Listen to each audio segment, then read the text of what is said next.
Welcome back to Kim and Zay's Travel Ways, where we use passive sources of income to travel the world. So if you're interested in traveling the world and you're looking for great ways to pay for that travel, and not just travel, for retirement as well, make sure that you subscribe to the channel.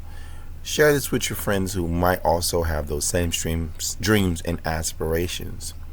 So I was just watching a video from another YouTuber, and they were talking about retirement, and they were talking about all the things that you need to figure out as you get ready to retire.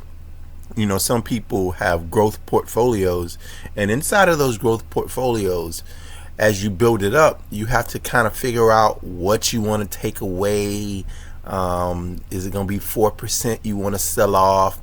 If you want to sell off 6%, you know what you're gonna live off of. You got to calculate your expenses and all of this other stuff. And it got me to thinking, this is exactly why I am not a growth investor. This is why I am a dividend investor, because when you're a dividend investor, none of that stuff concerns you. You absolutely don't have to care about having to sell off a portion of your portfolio. You don't have to worry about economic downturns, because guess what? In economic downturns, your dividends are still going to pay you.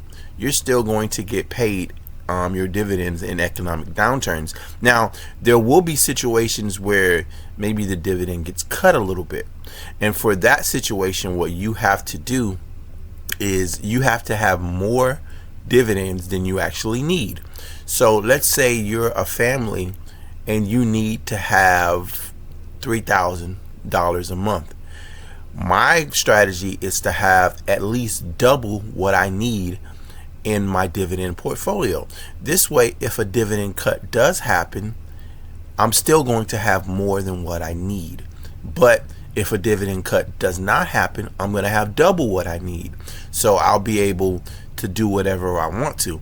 And with me, I have multiple portfolios. And the reason why I have those multiple portfolios is because I'm going to have one portfolio that's going to take care of everything I need in my life, like the lights, water, car, phone, and all of that good stuff.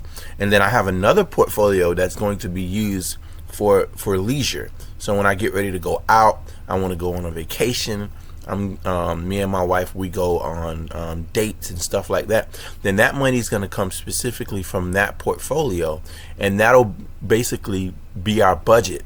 That'll tell us this is how much we can spend.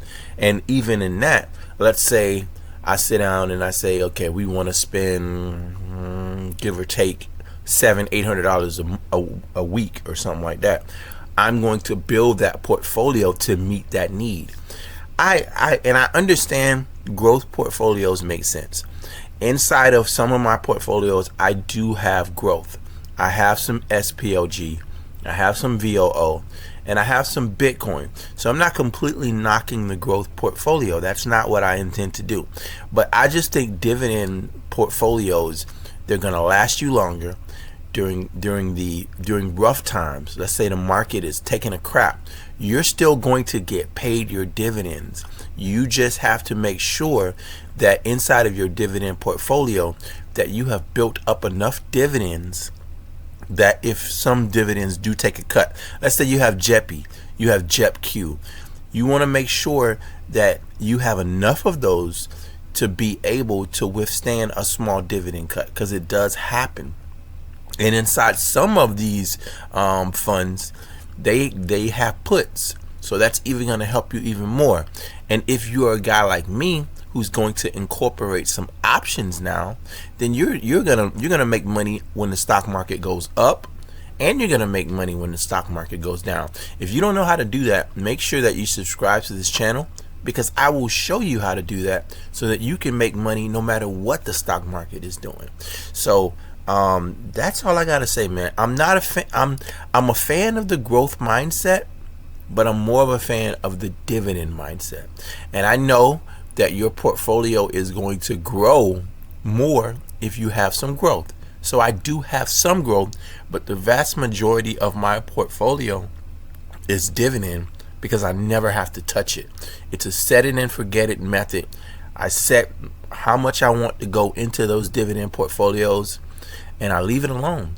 And I reinvest the dividends until you can reach your FU number, which means I have reached a point where my dividends are paying for everything, right? So that's just my thoughts on the matter. I do not want to have to sell off 4% of my portfolio. Yeah, I got to sell off 6% of my portfolio. I might have to sell during the downturn just to sustain my life. Yeah, I never want to sell my stocks. This is the reason why I buy ETFs, because let's say Apple is no longer relevant. The ETF maker will go in and pull Apple out and replace it with something different.